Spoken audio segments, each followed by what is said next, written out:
पृथ्वीतलावर वास्तव्य करत असताना, वास्तव्य म्हणजे कळतं का, फिरत असताना आणि वावरत असताना, कारण त्याला वास्तव्य म्हणतात. आणि ज्यावेळेस भगवंत या पृथ्वीतलावर होते कारण त्याला सुद्धा वास्तव्य म्हणतात. वास्तव्यात होते तसं मामाचं काम.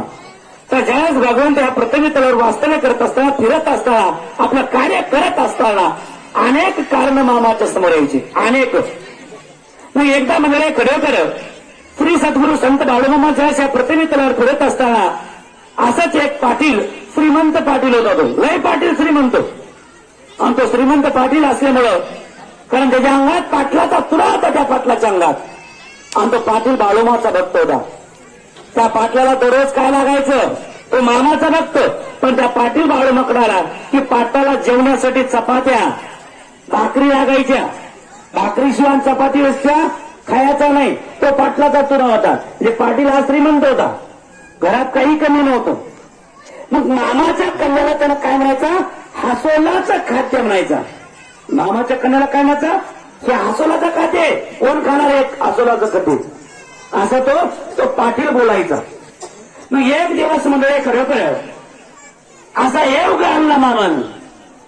आणि मामा वर्षातून 9 महिने महाराष्ट्रात राहायचे आणि 3 महिने मंडळी कर्नाटकात वावरायचे मामा. कारण कर्नाटकात का वावरायचे, कारण कर्नाटकामध्ये मंडळी कारण पावसाळ्याच्या पिरियडला मामा कर्नाटकात राहायचे आणि उन्हाळी आणि हिवाळी पिरियडमध्ये मामा महाराष्ट्रामध्ये राहायचे. कारण पाऊस कमी राहायचा कर्नाटक पट्ट्यामध्ये. मग मामा आपल्या मेंढ्या घेऊन कर्नाटक पट्ट्यात राहायचे. तर मंडळी बरोबर योगायोगानं एक असा योग घडला की मामा ज्यावेळेस निघणार कर्नाटक पट्ट्यात, त्या शेळी पाटील आलेले होते. आणि पाटलाला मामाला सांगितलं, पाटील चला माझ्यासोबत आपण कर्नाटक दौडा आणि प्रवास करून वापस येऊ. वापस येऊ म्हणजे त्यांचा खरोखर मंडळी पाटलानं तो शब्द ऐकून घेतला. आणि पाटील मामाला म्हणतो, मामा मी खुशाल आलो असतो तुमच्यासोबत, खुशाल आलो असतो, पण त्याच्या पाठीमाग कारण आहे मामा. कारण जर मी कर्नाटकात आलो तर मला त्या ठिकाणी तिथं मला कन्याशिवाय काही भेटत नाही आणि मजानं कन्या खाणं होत नाही. मी एक कन्या म्हणजे मी हासोलाचं खाते, मला चालत नाही. मामानं ऐकून घेतले आणि मामानं सांगितलं, अरे चल मी तुला चपात्या देतो, भाकरी देतो, तू चल माझ्यासोबत. तो पाटील काही समजून घ्यायला राजी नव्हता. मामा आपल्या मेंढ्या घेऊन निघाले. मामा भूत भविष्य वर्तमान काळ या त्रिकाळाचं ज्ञान ठेवणारा देव म्हणजे मामा होता. इथं आजच्या पुरतं नाही, हे आजच्या पुरतं बाळूमामा नाही. एक लक्षात ठेवा, तुमच्या तालुक्यात प्रत्येकानं ठेवा की एक दिवस मामाशिवाय पर्याय नाही. एक दिवस प्रत्येकाला मामाच तो मामाला तारणार आहे, मामाशिवाय कोणी तारणार नाही. त्या जगामध्ये त्या देवानं सांगितलेलं आहे 33 कोटी देव उंदराच्या वेळा जातील. कुठे जातील? 33 कोटी देव उंदराच्या वेळा जातील. आणि ह्या जगामध्ये श्री सद्गुरू संत बाळूमाचा घंटा ह्या जगात वाजत राहील. आणि जग जनार्दनामध्ये माझा पताका कारण तडवी ह्या जगामध्ये पसरत राहील. आणि जग जनार्दन माझ्या एक दिवस जग जनार्दन सुद्धा माझ्या चरणावर मस्तक ठेवी. आज मामाचं वाक्य आज सत्यतीत उतरतंय, तो म्हणजे मामा.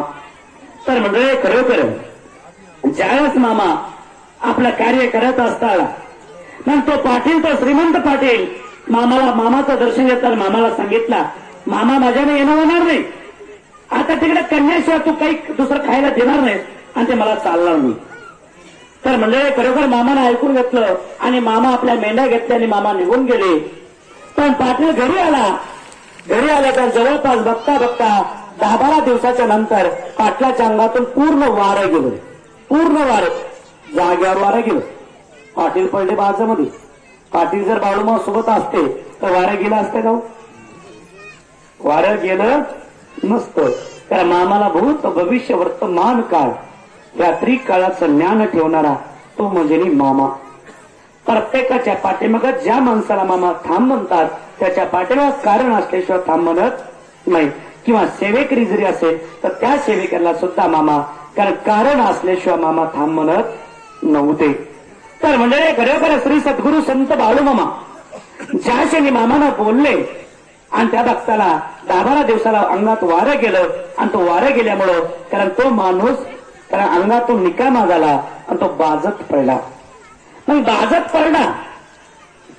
पडला बाजत पडल्याच्यानंतर आता त्याच्या घरचे माणसं जानते बघायला लागले, वैती बघायला लागले, नाही त्या डॉक्टरपाशी न्यायला लागले, पण कुठंच काही विलाज होत नव्हता. कुठंच विलाज होत नव्हता म्हणून मग कुठंच विलाज न होत असल्यामुळं कारण तो बाजामध्ये पडून होता. शेवटी मामा 3 महिने कारण कर्नाटक पट्ट्यात फिरले आणि 3 महिन्याच्या नंतर परत मामा महाराष्ट्रामध्ये आले आणि महाराष्ट्रामध्ये आल्याच्या नंतर त्या भक्तांना कळालं मामाची जिथं भक्त होते. मामा मेंढा घेऊन आले की मामा ज्यावेळेस आता तुम्ही एवढे जमावता का नाही, मामा ज्यावेळेस होते त्यावेळेस सुद्धा मामा या पृथ्वीतला वास्तव्य करत होते आणि फिरत होते त्यावेळेस सुद्धा मंडळी 9 कायली खीर शिजायची. किती 9 काय